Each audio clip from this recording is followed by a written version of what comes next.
Well, I got another four-wheeler. I know it looks incomplete. The rest of the parts are in the garage. I have both the racks and the neck cover and everything. It says Honda on it. But it's a 1985 Honda Fourtrax 250. And it runs. But it's hideous.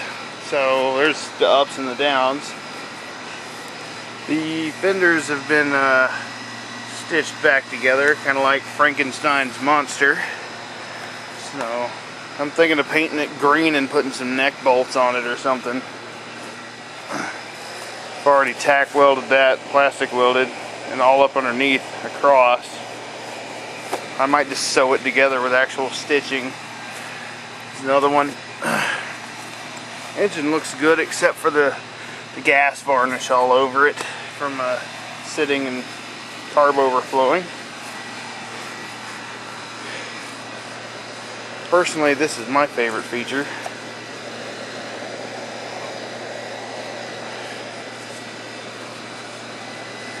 It's the spotlight with lots and lots of cord.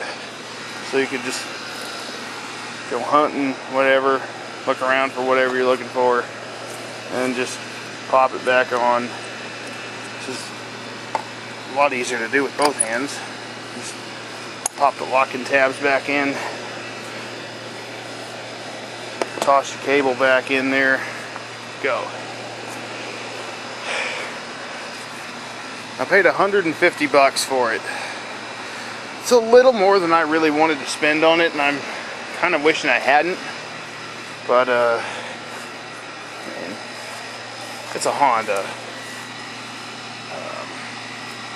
The owner I got it from, which is a buddy of mine, Dan, he thought it had a bad drive line because it would pop whenever you would turn to the left. And I figured out real quick that wasn't the case because the sound's coming from this side. And I looked and I noticed that somebody's had this rear end off here before and they forgot to put a spacer on. So the bearing's popping out, and when it does that, it makes this popping noise. It's really fixable. All I gotta do is make a damn spacer to hold that in, and that's about it. It's dripping, but it's out of the seam of the bowl itself. It's not overflowing.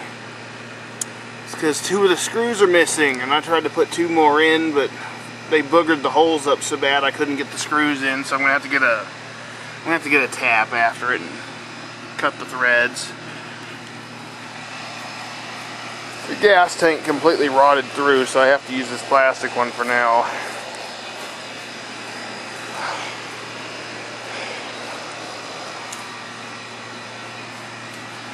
Put a fuel shutoff on here so I wouldn't lose all my gas, considering it's almost $5 a damn gallon out here.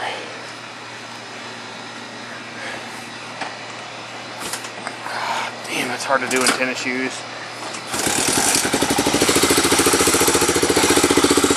Yeah, my shoes are what you would call worn out. They fold, and it's not great for kick-starting, but it works.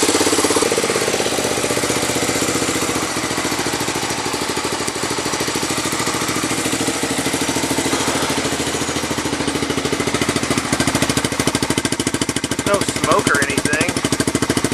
Real clean running, old bird. Gotta bolt the receiver hitch back up. It's missing the bolts on the bottom.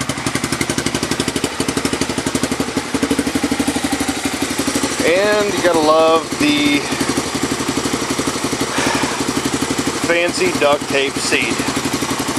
Nothing like having sticky stripes on your ass every time you sit on it. Lovely.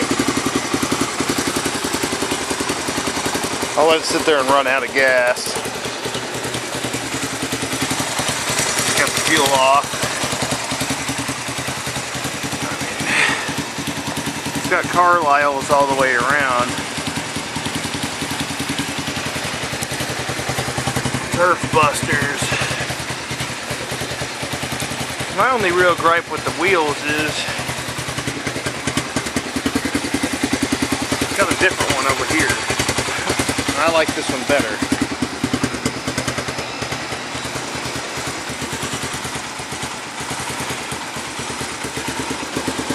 I'll just turn it off. Let's go have a look at these other parts, but first, I need a Dr. Pepper.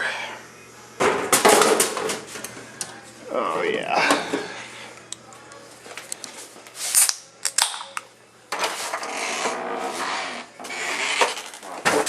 And all kinds of little brackets and bolts. Back rack, front rack and grill guard. There's an inner fender piece. All the other parts.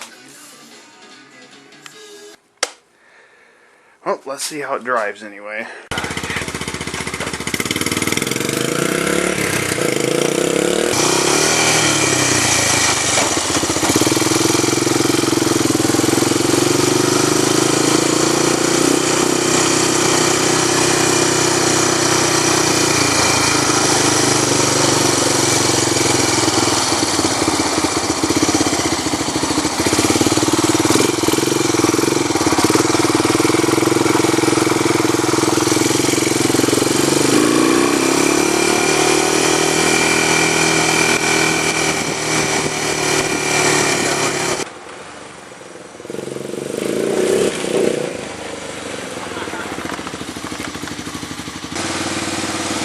Well, it works.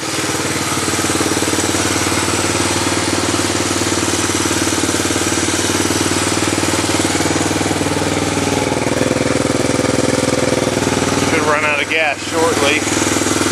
Turn my headlight off.